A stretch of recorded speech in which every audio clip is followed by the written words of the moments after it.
Você já se perguntou, e se as previsões da segunda vinda de Cristo forem verdadeiras? Imagine isto por um momento, um mundo à beira de um evento monumental, um ponto de viragem que foi profetizado durante séculos. Hoje, ainda não entraremos nos detalhes da segunda vinda. Em vez disso, estamos provocando a sua curiosidade, convidando-o a refletir sobre o invisível, o incalculável, o inacreditável. Portanto, preparem-se, pois hoje nos aprofundaremos nos acontecimentos que levaram a esta profunda ocorrência. A segunda vinda de Cristo, um evento importante predito em textos religiosos. Esta profecia, partilhada por muitas religiões, fala de uma época em que se diz que a figura central do cristianismo regressará à Terra. É um conceito que intrigou, inspirou e confortou inúmeras pessoas ao longo da história. Nestas crenças, a segunda vinda de Cristo é frequentemente vista como um evento de profundo significado.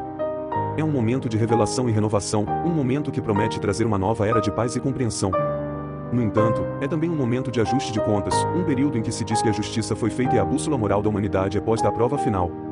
Estes textos, ricos em metáforas e simbolismos, fornecem-nos um vislumbre do que este evento profetizado pode implicar. No entanto, eles também nos deixam com muitas perguntas. Mas que sinais devemos procurar à medida que este evento se aproxima? As Escrituras falam sobre sinais que precedem este evento significativo. O mundo em que vivemos parece estar repleto de uma crescente sensação de incerteza. As manchetes por si só são suficientes para causar desconforto. Mas e se houver mais do que apenas ocorrências aleatórias? E se esses eventos forem exatamente os sinais que nos disseram para procurar? Consideremos a escalada dos conflitos e das guerras que estão a acontecer em todo o mundo. As Escrituras previram isso, falando de nação se levantando contra nação, e reino contra reino. Não se trata apenas de disputas políticas ou territoriais, é sobre a turbulência que assola a humanidade, a discórdia que nos separa. Mas não são apenas guerras. Há também a fome generalizada, uma crise global que afeta milhões de pessoas. É um lembrete claro da profecia de que haverá fome em vários lugares. Isto não é apenas um sinal de desequilíbrio econômico, mas um testemunho do aprofundamento do fosso entre aqueles que têm e aqueles que não têm. Depois, há a frequência aparentemente crescente de desastres naturais. Terremotos, tsunamis, furacões e incêndios, estes não são apenas manchetes, mas sinais claros da própria terra gemendo sob o peso das ações dos seus habitantes. As Escrituras deixam claro que haverá terremotos em vários lugares. E o que dizer da ilegalidade generalizada que vemos hoje? O crescente desrespeito pelos valores morais, a escalada das taxas de criminalidade, a diminuição do respeito pela vida e pela dignidade humanas, tudo isto aponta para um mundo que se está a afastar cada vez mais do caminho da justiça. As Escrituras alertaram que, por causa do aumento da iniquidade, o amor da maioria esfriará. No entanto, é importante lembrar que estes não se destinam a incitar o medo, mas a servir como um sinal de alerta. São sinais, marcadores na nossa jornada coletiva, destinados a guiar-nos e a lembrar-nos o caminho que devemos seguir. São avisos sobre o que está em jogo se continuarmos neste caminho. No entanto, estes são apenas o começo do que está por vir. Os dias que antecedem a segunda vinda são frequentemente comparados aos dias de Noé. Esta metáfora, rica em profundidade e complexidade, serve como um poderoso lembrete dos eventos que supostamente precedem a segunda vinda. Na narrativa bíblica, os dias de Noé foram caracterizados por corrupção generalizada, maldade e imoralidade. A sociedade havia se perdido, desviando-se do caminho da retidão e da justiça. Noé, no entanto, permaneceu como um farol de esperança num mundo consumido pelas trevas. Ele era um homem justo, irrepreensível entre os seus contemporâneos, e andava com Deus.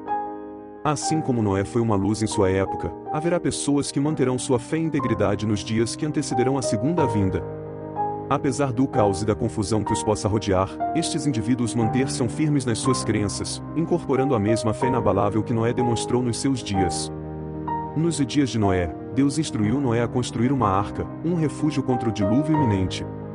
Noé, apesar do ridículo e do desprezo que enfrentou por parte de seus contemporâneos, seguiu a ordem de Deus. Ele construiu a arca e reuniu nela sua família e um par de cada criatura vivente.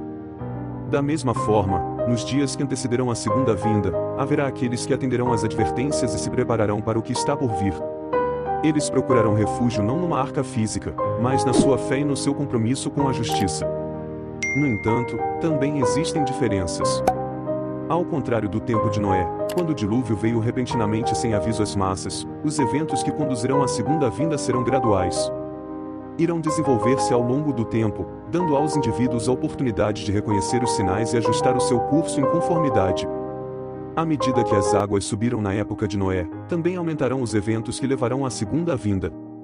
Mas lembre-se, assim como o dilúvio finalmente deu lugar a um arco-íris, um símbolo de esperança e renovação, também as provações e tribulações da era atual darão lugar a uma nova era de paz e justiça. E então vem a tribulação final. Imagine uma época de convulsão sem paralelo, um período de intenso sofrimento e angústia, uma época que testará a coragem da humanidade como nunca antes. Esta é a tribulação final, um período profetizado em textos religiosos que precede a segunda vinda. O conceito da tribulação final não é novo. É uma época falada em sussurros, um período de dificuldades que se acredita ser a provação final para a humanidade. É um momento na história em que se diz que o mundo como o conhecemos passa por transformações dramáticas. Mas o que implica a tribulação final?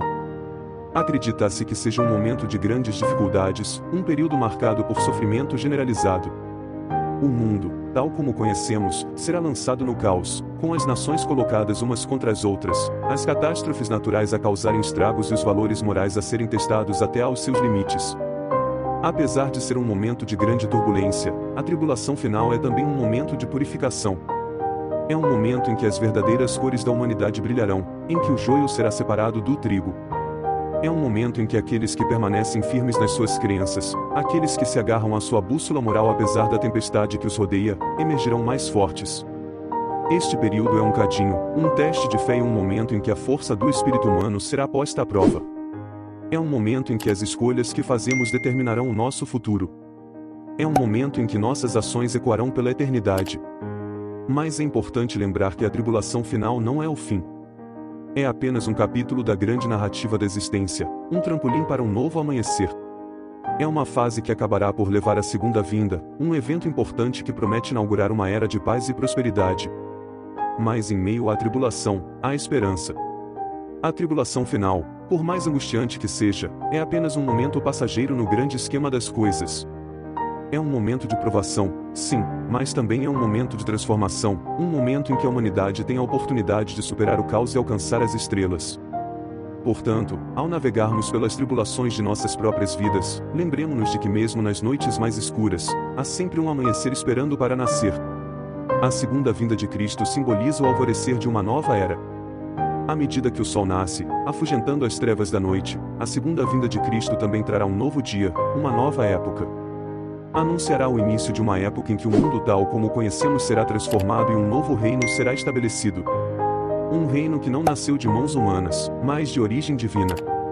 Um reino de paz, amor e justiça eterna. Este reino não é apenas um lugar, mas sim uma era.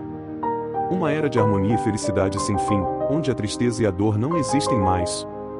O leão se deitará com o cordeiro e toda a criação viverá em paz. Esta é a promessa da segunda vinda, uma promessa de um mundo restaurado ao seu estado original e perfeito. Mas o que isso significa para nós, os habitantes deste mundo? O que essa promessa reserva para nós?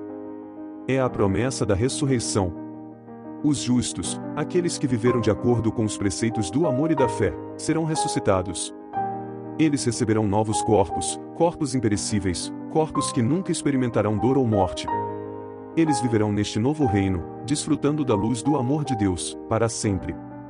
Esta não é apenas uma promessa para um futuro distante, mas um farol de esperança para nós hoje. É uma esperança que nos sustenta, que nos dá força nos momentos difíceis. É uma esperança que nos lembra que por mais escura que seja a noite, o amanhecer está chegando. Esta esperança não é apenas um pensamento positivo, mas uma promessa segura e certa. Uma promessa feita por aquele que é fiel e verdadeiro, aquele que tem o poder de cumprir cada palavra que ele falou. Este é o alvorecer de uma nova era, a era da segunda vinda. Uma era de esperança, de renovação, de ressurreição. Uma era onde o amor impera e a paz reina. E assim, ao vermos estes sinais, podemos agarrar-nos à promessa de um novo começo. Para resumir a nossa jornada de hoje, atravessamos os sinais profundos da segunda vinda, aventuramos-nos nas profundezas dos dias de Noé e enfrentamos a angustiante tribulação final.